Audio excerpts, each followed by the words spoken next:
근데 이제 자기 감정을 이렇게 받아들이지 못하는 사람들이 울음을 아까 전에 얘기하시는 것처럼 그렇게 울어요. 그냥 눈물만 계속. 근데 작은 일에도 어떤 자기 감정이 나무의 어떤 슬픔을 보고도 아니면 TV를 보고도 이렇게 막 울고 하는 그런 거는 슬픔이 많은 거죠. 슬픔이 많은 거예요. 애도하고 상관이 없이. 애도를 못 해나니까 네. 그 원초적인 슬픔의 원천이 그대로 남아있는 거예요. 애도를 다 해냈다면 그 드라마나 뭐에 전체시킬 필요 없죠. 그게 다 우는 게 자기의 삶을 보고 우는 거거든요. 그 속에서. 드라마 속에서 우는 거는 자기의 삶이 그게 투영돼요, 그냥 바로. 그래서 그거 보고 이제 울어 제끼는 거죠. 자기의 슬픔 안에 해결되지 않은 그런 슬픔들이 전치되어가지고 투영돼가지고 내 삶을 저 안에서 내 삶을 바라보는 거죠. 거기서 이제 계속 그러니까 그게 애도하지 못했다, 받아들이지 못했다. 이 애도는요 받아들인다는 의미가 있어요. 그 밑에 그러니까 치료는 받아들이는 거예요. 심리치료의 과정은 도저히 받아들일 수 없어서 내가 방어로 꽁꽁꽁 나를 싸매고 있던 그것을 방어를 풀게 하려고 하는 게 아니라 안 받아들이려고 했던 그것을 받아들이게끔 해주는 거죠. 그게 그러면 이제 치료가 되는 거예요. 받아들이는 거예요. 참 역설적이잖아요. 드라마 보고 우는 사람은 이상한 사람 아니에요. 그거 보고 나 도저히 나쁘냐. 그래서 이제 우리가 왜 보편적인 슬픈 장면들이 있잖아요. 예를 들어서 아이가 부모를 만나고 싶은데 만나지 못하는 그 상황 속에서 아이가 절절하게 어떤 그런 것들은 이 같은 공감대를 형성할 수 있죠. 누구나 같은 공감대를 형성할 수 있는 것은 우리가 그것을 보고 공감해서 느낄 수 있지만 아까 전에 얘기한 것처럼 이제 그 특정한 어떤 영역에서 계속 눈물이 나오는 거예요. 그 사건만 보면, 그와 유사한 것만 보면. 그럼 내가 그와 관련된 이제 아픈 과거의 나의 이제 그 상처가 있는 거죠. 그래서 이제 그런 상처가 예를 들어서 이제 이런 거예요. 상실.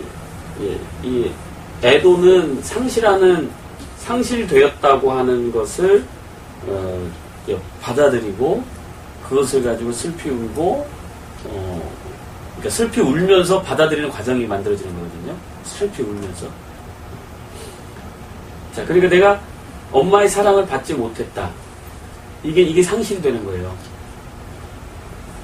사랑받지 못, 그러니까 당연히 받아야 될 것을 받지 못한, 요게 상실이 된 거예요. 그럼 나는 부모의 사랑을 받지 못했다는 것을 받아들여야 돼요. 근데 이게 안 받아들여진다니까요. 이게 안 받아들여진다니까.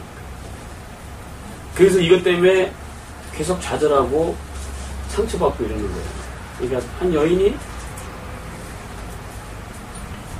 자기가 팔이 아픈데 엄마 나 팔 아파. 그랬더니 그럼 병원 가. 이렇게 얘기했대요. 그래서 거기서 기분이 상해가지고 이제 부모랑 티격태격 한 거야. 왜 기분이 상했냐? 늘 이 엄마는 이 딸에게 관심을 안 줘. 자기 생각만 해, 자기 생각. 근데 이 딸은 계속해서 지금 부모가 나한테 관심 주길 원해. 그러니까 팔 아프다고 또 나한테 관심 가져달라고 얘기하는 거야. 나 팔 아파. 자, 삐졌어요. 관심 안 가져줘서. 왜 삐지냐? 왜 삐졌을까요? 관심 가져주길 기대하고 있기 때문에. 근데 현실적으로는 부모가 관심을 못 가져주는 사람이에요.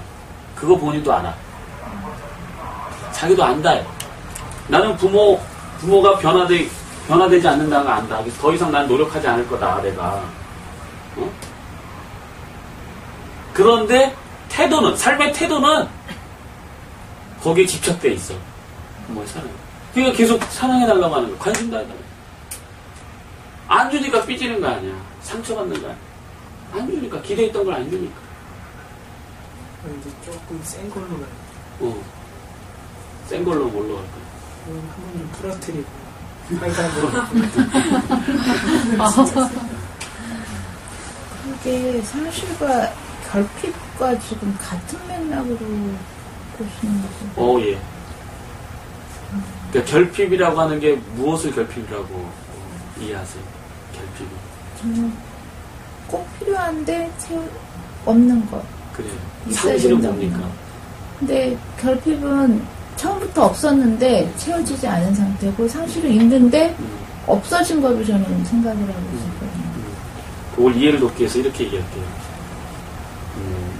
엄마 없는 아이가 태어났는데 그 아이는 어떻게 엄마 없는 아이가 처음부터 태어났어요. 그래서 양육해서 살았는데 이 아이는 엄마가 없는 것에 상처를 받을까요? 안 받을까요? 이미 안고 살아갈 거예요. 없다고 하는 그 자체가 상처가 돼요. 없다고 하는 그 자체가 상실이에요. 요 자체가 말이에요. 내가 그 에라논의 그쪽에 보니까 진짜 그 태어나자마자 태어나니까 아무 의식이 없어 상태에서 그러니까 이렇게 입양되어져서 큰 애들이 안 되는 거예요. 그 사실 입양되었다는 사실이 안 돼요. 그래서 뭐라고 가르치냐면 아마 미리 뭐 얘기 다 돼서 아주 미리 인큐베이터나 뭐 어떻게 해서 전혀 걔가 인지하지 못하는 상태에서 입양을 했더라도 걔가 알기 때문에 밝히라고 그러더라고. 데려오면 무조건 너는 입양되냐라고 밝히래요. 나중에 알게 되면 문제가 더 커지는데 반드시 안 돼요. 그 어떻게 알까나 상실 얘기하니까 그 병원들. 당연히 이제 입양해서 양부모가 있으면은 그나마 이제 괜찮은데 이제 고아로 태어나서 뭐 이렇게 뭐 대리가정 이런 데 들어갔으면은 초기에 엄마라고 하는 경험을 못했어도 그 없는 자체가 이제 상실로 보는 거예요. 그러니까 있던 것을 이제 빼앗겼다. 이러고 이제 이제 박탈이다. 이제 보통 그렇게 쓰고요. 그 용어를 쓸 때 결핍도 이제 채워져야 될 게 채워지지 않는 기본적인 것과 이런 걸 다 이제 상실로 이제 볼 수 있는 거예요. 그러니까 이제 내가 채용을 받고 싶은데 채워지지 않는다. 이거를 슬피 울어야 돼요. 이거를 슬피 울어야 됩니다. 내가 내 부모는 도대체 어디 가냐? 내가 원할 때, 내가 아플 때 도대체 어디 가냐? 이걸 이렇게 슬피 울어 제껴야지. 그러니까 그것을 그대로 받아들여야지 그 상황을 계속 집착하지 않는다는 거예요. 그러니까 집착하면 어떤 현상이 일어나요? 일단 세상에 대한 분노. 도대체 내 부모는 나를 보살피지 않았어. 이런 분노가 계속해서 발생할 테고. 사람마다 좀씩 다르겠죠. 또 어떤 좌절, 또는 집착, 이런 방향으로 계속 나가겠죠. 이걸 받아들이지 않으니까 애도 해내지 않는다. 그러니까 이걸 받아들이게끔 도와주는 게 이제 우리의 역할인데, 이거를 받아들일 수 있는 상황은 내가 이제 힘이 있어야지 받아들일 수 있단 말이에요. 내면의 성격의 구조들이 단단히 서 있어야지 그것을 포용할 수 있다.